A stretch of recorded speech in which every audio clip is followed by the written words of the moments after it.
Imagine stumbling upon a hidden treasure that flips our entire understanding of ancient Egypt on its head. Now that's exactly what a team of archaeologists has done with an incredible discovery.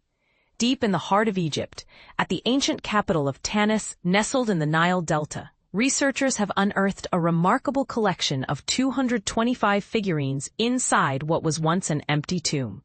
These aren't just any artifacts. They're funerary figurines, crafted to serve as loyal helpers accompanying the deceased into the afterlife, much like miniature servants ready to assist in the eternal journey. What makes this find even more astounding is that over half of them depict women, a highly unusual detail in such burial sites, as announced by the team just last Friday. The figurines weren't scattered haphazardly. They were meticulously positioned in a striking star-like pattern along the edges of a trapezoidal pit, with additional rows laid out horizontally at the bottom. This careful arrangement suggests a purposeful ritual, almost like a celestial map guiding the spirits beyond. And here's the part that most people miss. This marks the very first time that figurines like these have been discovered in their original location, within a royal tomb at Tanis, since 1946. Turning this into an utterly extraordinary breakthrough. Further analysis of the regal symbols etched onto the figurines has definitively linked the tomb to Pharaoh Shoshenq III, who ruled from 830 to 791 BC.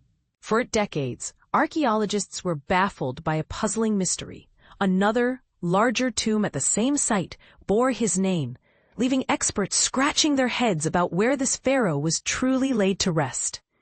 But this discovery cracks the case wide open, revealing his actual burial spot and reshaping our timeline of Egyptian royalty. But here's where it gets controversial. Why wasn't Shoshenq III interred in the grander tomb that carried his name? Experts speculate that political turmoil, rampant looting, or fierce succession battles during his 40-year reign might have derailed the original plans. Picture this. A ruler navigating a fractured Egypt during the Third Intermediate Period, an era rife with fragmentation and power grabs.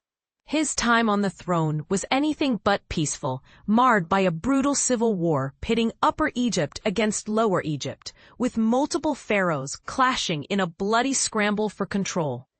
It's entirely plausible that the line of succession didn't unfold as intended, forcing a change in burial arrangements, or perhaps his remains were relocated later to evade plunderers who roamed the lands. The excavation itself was a meticulous operation, spanning over 10 days, with the team working tirelessly, even into the night, to safeguard these delicate relics from damage. Once the study wraps up, these figurines will grace the halls of an Egyptian museum, giving visitors an unparalleled window into the intricate aerial customs of one of Egypt's most mysterious pharaohs. French Egyptologist Frédéric Piraudot shared his amazement with reporters in Paris, describing the find as astonishing. He pointed out that the walls of that other, more prominent tomb and its massive sarcophagus still bear Shoshenq III's name. Why isn't he buried in this tomb? Piraudot pondered aloud. Obviously, for a pharaoh, commissioning a tomb is like rolling the dice.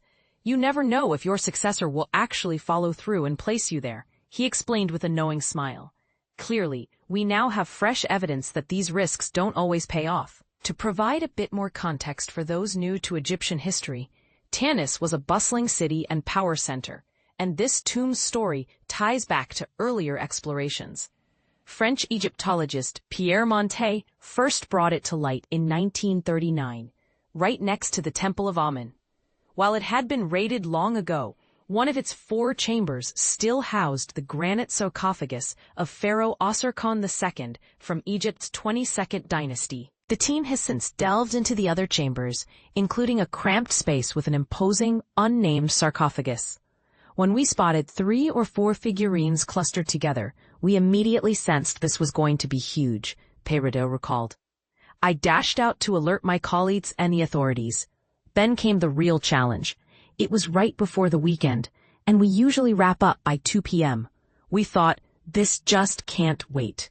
What's truly remarkable is that similar intact discoveries are incredibly rare, even in Egypt's famed Valley of the Kings near modern-day Luxor.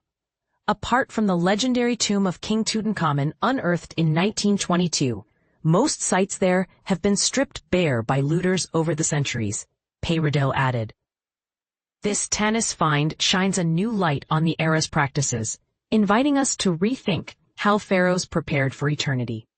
So what do you think? Does this revelation change your view of ancient Egyptian politics, or do you wonder if there are even more secrets buried beneath the sands?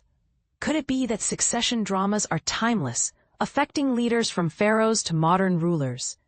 Share your thoughts in the comments. Do you agree with the teens' theories on why Shoshenq III ended up here? Or do you have a counterpoint that might spark some debate?